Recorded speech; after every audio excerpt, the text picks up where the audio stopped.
नमस्कार दोस्तों, आप सबका स्वागत है एक बार फिर से मेरी रेसिपी में। तो आज हम यहाँ बनाने जा रहे हैं चिरौंटी। दोस्तों, खाने में बेहद ही यमी होते हैं। इन्हें खाजा भी कहा जाता है। खाजा भी ऐसे ही बनते हैं, उनकी शेप थोड़ी सी अलग होती है।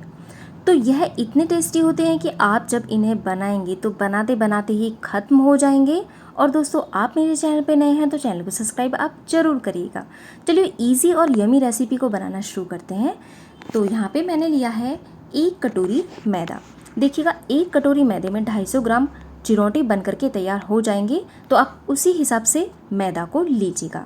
1 चम्मच इसमें डालेंगे बारीक वाली सूजी और 1 से 2 पिंच आप यहाँ पे डालिएगा नमक, ज़्यादा नहीं। और अब यहाँ पे 2 चम्मच हम डालेंगे इसमें ऑयल, इसको बहुत ज़्यादा खस्ता बनाने के लिए। तो अब पहले तो आप इनको अच्छे से मिक्स कीजिएगा और जब यह मैदा बनने लगे उसके बाद हम इसका डो यहाँ पे बना करके तैयार करेंगे। बहुत ही ज़्यादा सॉफ्ट और बहुत ज़्यादा हार्ड नहीं होना चाहिए। जैसा हम पराठों का होता है ना, पराठों का लगाते हैं वैसा ही, उससे थोड़ा सा टाइट। बस ये देखिएगा, ऐसा डो आपको लगा करके तैयार करना है और इसको रख देंगे रेस्ट पर 10 मिनट के लिए, ताकि जो सूजी हमने इसमें ऐड की है वह अच्छे से फूल जाए और सेट हो जाए आटा भी। तो यहाँ पे हो गए हमें 10 मिनट और 10 मिनट के बाद ये देखिएगा, यहाँ पे आटा हमारा बन करके बहुत अच्छे से सेट हो गया है। अब इसकी लोइयाँ बनानी है। आपको एक साथ थोड़ी सी बड़ी बड़ी लोई बनानी है। तो 3 लोइयाँ यहाँ पे बन करके तैयार हो गए हैं। कम से कम 3 लोई होनी ही चाहिए। तो अब यहाँ को इसको लोई वाला शेप दीजिएगा और उसके बाद हमें इसकी एक रोटी बेलनी है। रोटी बहुत बड़ी होनी चाहिए और पतली होनी चाहिए, पतली परत वाली। ये देखिएगा मैंने कितनी बड़ी यहाँ पे बेल करके तैयार की है और इसकी देखिएगा थिकनेस कितनी पतली बनाई है मैंने यहाँ पे। तो देखिएगा, बाकी की रोटियाँ भी मैंने यहाँ पे पहले ही बनाकर रख ली हैं। तो अब देखिएगा, सबसे पहले एक रोटी को फैलाना है और उस पर लगभग आधा चम्मच ऑयल आपको अच्छे से लगा देना है। चम्मच की मदद से भी लगा सकते हैं। इसके बाद यहाँ पे लेना है हमें कॉर्नफ्लोर, आधा चम्मच डाल दीजिएगा और आप इसको देखिएगा चम्मच की मदद से आप इस तरीके से फैलाइएगा जिससे यह आटे में चिपक जाए और ऑयल में अच्छे से मिक्स हो जाए। तो अब दूसरी वाली रोटी लेनी है और इसके ऊपर अच्छे से रखिएगा। और थोड़ा बहुत इधर उधर हो जाता है, कोई बात नहीं, आप बाद में हल्का सा खींच करके सेट कर लीजिएगा। अब दूसरी रोटी पर भी आपको आधा चम्मच ऑयल लगाना है और उसके बाद आधा चम्मच यहाँ पे कॉर्नफ्लोर आपको डालना है। सेम प्रोसेस है, उसी तरीके से आपको यहाँ पे इसको देखिएगा इस तरीके से मिक्स करना है। अब हम तीसरी वाली रोटी लेंगे, उसको भी इसके ऊपर डालिएगा और इसके ऊपर भी हमें सेम प्रोसेस करना है। आधा चम्मच ऑयल और आधा चम्मच कॉर्नफ्लोर अच्छे से मिक्स कीजिएगा। अब चाहे तो 2 चम्मच ऑयल लें और 2 चम्मच आप यहाँ पे कॉर्नफ्लोर लें, उसको अच्छे से मिक्स करें। बीच बीच परतों में उसको लगा सकते हैं और इस तरीके से भी आप इसको लगा सकते हैं। फिर आपको रोटियों को अच्छे से रोल करना है और किनारों को इस तरीके से मोड़ दीजिएगा। अब देखिएगा, दोनों किनारे मोड़ दिए हैं और अब इनको हमें कट करना है। साइज़ इनका सेम होना चाहिए। तो देखिएगा, इनकी जो लेयर्स थी कितनी साफ़ नज़र आ रही हैं यहाँ पे। आप चाहें तो खाजा को ऐसे ही यहाँ पे फ्राई कर सकते हैं और नहीं तो आप इनको थोड़ा सा फैला लीजिएगा। दोनों हथेलियों के बीच में आपको रखना है, प्रेस करना है, इसको थोड़ा सा बड़ा कर देना है। चाहे तो हल्का सा बेल सकते हैं, बहुत हल्का सा, थोड़ा सा बड़ा करने के लिए चाहे यह साइज़ भी रख सकते हैं। मैंने यही वाला साइज़ रखा है। तो यहाँ पे हमने सारे चिरौंटे यानी कि खाजा बना करके तैयार कर लिए हैं और अब करेंगे इनको फ्राई।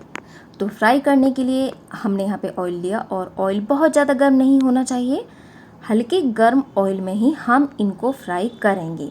देखिएगा, अगर आपने बहुत ज़्यादा गर्म ऑयल में इनको छोड़ दिया तो एक तो इनकी सारी लेयर्स खुल जाएंगी और दूसरा यह अंदर तक सिकेंगे नहीं। इसीलिए यह बहुत ज़रूरी है कि आपको ऑयल ज़्यादा गर्म नहीं रखना है। धीमी आंच पर, मध्यम फ्लेम पर ही यह इस तरीके से सिकने हैं और बीच बीच में आप इनको हिलाते रहिएगा, थोड़ा सा पलटते रहिएगा। तब तक हम यहाँ पे चाशनी इसकी तैयार कर लेते हैं। 1 कटोरी चीनी और उतना ही पानी, दोनों बराबर मात्रा में लेनी है और 2 मैंने डाली हैं इसमें इलायची। अब बस इसको हमें पकाना है और एक बात का ध्यान रखिएगा, हमें एक तार की चाशनी नहीं बनानी, इसको थोड़ा सा पतला ही रखना है क्योंकि चाशनी ठंडी होने के बाद और भी गाढ़ी हो जाती है। थोड़ा सा इसको गाढ़ा कर लेना है। ये देखिएगा, कलर भी चेंज हो गया है और हल्की गाढ़ी भी हो गई है और तार भी नहीं बन रहा है। तो हम यहाँ पे गैस को कर देते हैं बंद और इसको ठंडा होने के लिए छोड़ देंगे। और इतनी ही देर में यहाँ पे देखिएगा जो हमारे चिरोटे थे ना, देखिएगा थोड़े से तो यह फूल गए हैं, अभी हल्के और फूल जाएंगे। और इनको देखिएगा थोड़ा थोड़ा सा पलट लेते हैं और हल्के गोल्डन होने भी शुरू हो गए हैं। पलटना इसलिए ज़रूरी है ताकि ये एक तरफ से जले ना।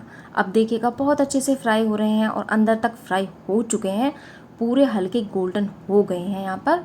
और अब यह सिक करके तैयार हैं। तो चलिएगा अब हम इन्हें निकाल लेते हैं बाहर।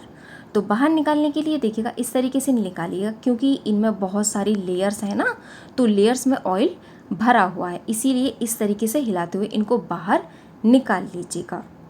और अब देखिएगा यहाँ पे सारे चिरोटे फ्राई हो गए हैं और इनका एक्स्ट्रा ऑयल भी निकल चुका है। तो हमें इन्हें ठंडा करने के बाद ही चाशनी में डालना है, यह बात आपको याद रखनी है। चाशनी भी ठंडी होनी चाहिए और यह भी ठंडे होने चाहिए। तो चाशनी भी इतनी देर में ठंडी हो गई थी और इनको भी मैंने ठंडा कर लिया। और अब देखिएगा हम इनको डाल देते हैं चाशनी में। बहुत देर के लिए आपको नहीं छोड़ना है, बस हल्का सा डुबाइएगा इनको और बाहर निकाल लीजिएगा। बस इतनी ही देर में इनके अंदर तक चाशनी चली जाएगी, क्योंकि इनमें लेयर्स बनी हुई हैं इसीलिए। तो सारे चिरोटे आपको इसी तरीके से तैयार कर लेने हैं चाशनी में डुबो करके। तो यहाँ पे देखिएगा मैं आपको दिखाऊंगी कितने यमी लग रहे हैं ना यहाँ पे बहुत ज़्यादा यमी। तो बस दोस्तों आप भी यह रेसिपी जल्दी से बना लीजिएगा। एक अलग बर्तन में पहले मैंने इसको निकाला था ताकि एक्स्ट्रा चाशनी निकल जाए, सारी निकल चुकी है। और अब हम इनको कर लेते हैं यहाँ पे सर्व। तो आप आने वाले त्योहारों पे इनको बना करके ज़रूर रखिएगा। एक बात ध्यान रखिएगा, आपको ज़्यादा चिरोटे बनाने हैं तो आप इसकी मात्रा को दोगुनी रखिएगा। बस बनाना सेम इसी तरीके से है, बहुत ही टेस्टी लगते हैं, बहुत स्वादिष्ट लगते हैं। देखिएगा जब मैंने इनको बनाया उसके थोड़ी देर बाद ही सारे ख़त्म हो गए थे, इतने टेस्टी लगे थे और मुझे तो बहुत ही पसंद आए थे। अब यहाँ पे इसको देखिएगा मैं आपको खोल करके दिखाती हूँ, चाशनी अंदर तक चली गई है। इसीलिए ज़्यादा देर चाशनी मत छोड़िएगा, क्योंकि लेयर्स हैं तो चाशनी आराम से अंदर तक चली जाएगी। तो मैं तो यहाँ पे इसको टेस्ट करने वाली हूँ। तो चलिएगा दोस्तों अब हम मिलते हैं नेक्स्ट वीडियो में एक और नई रेसिपी के साथ, और यमी रेसिपी को आप